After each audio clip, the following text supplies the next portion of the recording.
Class 7 chapter चल रहा था आपका 10। देखिए चैप्टर नंबर 10 में हम सीख रहे थे parameter and area. Parameter and area, परिमाप और क्षेत्रफल। देखिए परिमाप और क्षेत्रफल में हमने सवाल नंबर 5 करेंगे।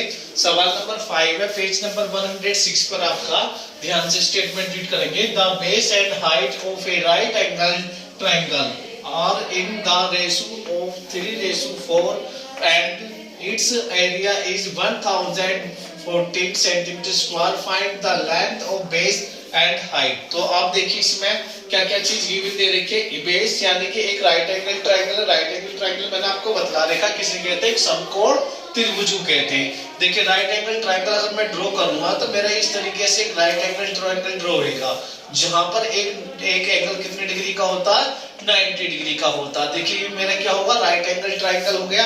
अब इस राइट एंगल ट्रायंगल में क्या है, आपको ये रेशो दे रखा। रेशो किसका है, ये जो रेशो है आपका बेस और उसकी हाइट का। तो बेस कितना है यहाँ पे 3:4 है। तो मैं इसमें बेस को लेट कर लूंगा। लेट क्या करूंगा, 3x एंड कितना 4x 2b क्या हो गए, ए राइट ना क्या हो गया आपके ये 2b बेस एंड हाइट हो गई किसके, है ना, बेस एंड हाइट ऑफ ए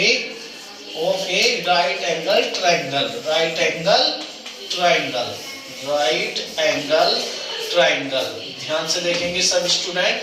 देखिए मैंने क्या काम करा, राइट एंगल ट्रायंगल जो मेरा गिवन है इसका बेस मैंने लेट कर लिया। कितना है ये 3x है, और इसकी जो हाइट है वो ये वाली जो हाइट है वो कितनी लेट कर ली, 4x कर ली। सही है। अब क्या चीज गिवन है मुझे, इसका एरिया गिवन है। तो मैं एरिया लेके चलूंगा। Area of triangle.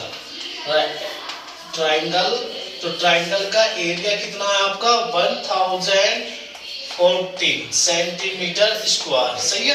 फॉर्मूला आपने पढ़ रखा क्या है, 1/2 base multiply height equal to 1014 centimetre.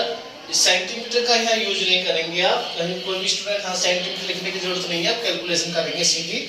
तो देखिए 1/2 बेस कितना आपका, बेस आपने लिया है 3x, बेस आपने 3x लिया है, और हाइट कितनी ली है 4x लिया आपने। तो इसे कैंसिल आउट कर देंगे, कितना होगा 2 हो गया। और देखो 3, अब 3 की मल्टीप्लाई 2 में करोगे 3 2, अब यहाँ लिखेंगे 1014, और ये कितना होगा 3 2 6x स्क्वायर इक्वल टू 1014। सही है। अब देखिए सर अब किस तरीके से करेंगे, वीडियो को रोक के देखेंगे, स्टेप बाय स्टेप समझते चलेंगे जैसे मैंने आपको समझा रहा हूँ। तो ये होगा आपका s स्क्वायर इक्वल टू कितना हो जाएगा 1014 इक्वल अपॉन कितना हो जाएगा, ये नीचे चला जाएगा 6, तो ये 6 चला जाएगा, तो 6 1 जा 6, और कितना हो जाएगा आपका यहाँ पे 6 1 जा 6, तो कितने बचे आपके 4 बचेंगे। यहाँ पे 41 होगा, 6 6 जा 36, और फिर ये 54 हो जाएगा, 6 9 जा 54। तो ये होगा s स्क्वायर इक्वल टू कितना आ गया 169। यहाँ से x की वैल्यू निकालेंगे तो s equal to under root 169, तो अब से रूट का निकालोगे तो इसकी करनी कितनी 3 है, तो ये कितना आएगा, ये आएगा 13 मल्टीप्लाई 13, तो यहाँ से पेड़ बन जाएगा। तो s इक्वल टू कितना आएगा 13 सेंटीमीटर। सही है। ये समझ में आया आपके। तो ये क्या आया आपका x की वैल्यू आई। अब x की वैल्यू से आप इसका बेस भी निकाल सकते हो।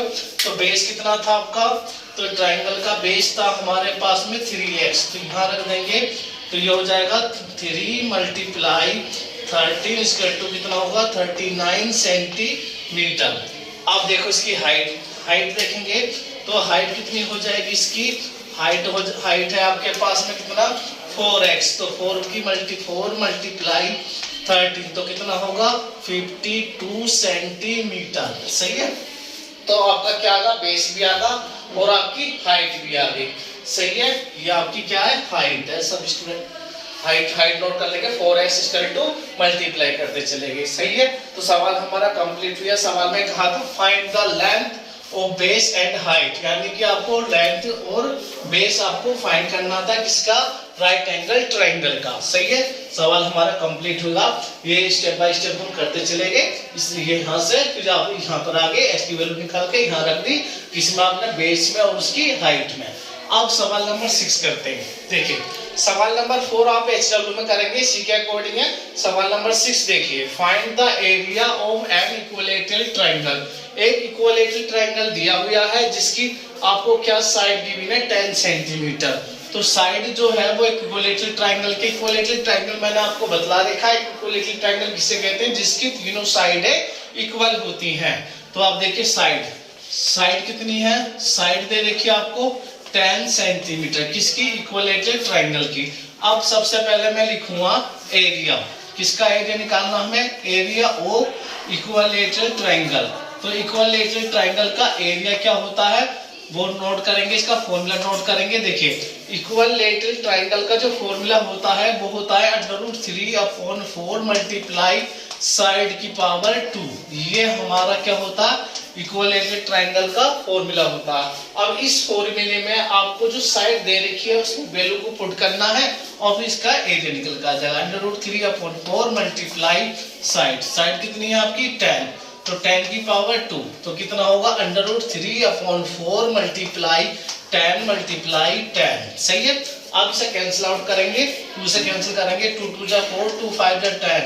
अब 2 से करेंगे 2 5 जा 10, तो कितना हो गया √3 मल्टीप्लाई 5 मल्टीप्लाई 5, तो कितना होगा देखिए 5 5 जा 25, तो 25√3 सेंटीमीटर स्क्वायर, क्योंकि आपको काई में दे रखी है साइड 10 सेंटीमीटर में, तो सेंटीमीटर स्क्वायर। तो ये हमारा सवाल क्या हो गया, कंप्लीट हुआ।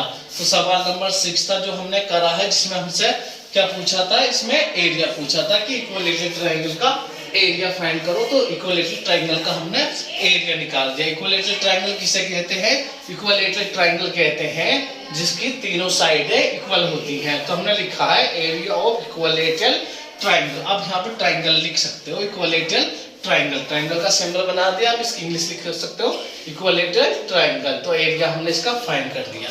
इसी तरीके से हमने सवाल नंबर 5 करा। सवाल नंबर 5 में क्या कुछ दे रखा था, एरिया दे रखा था, इसकी बेस और हाइट हमने फाइंड करी है। Thank you class.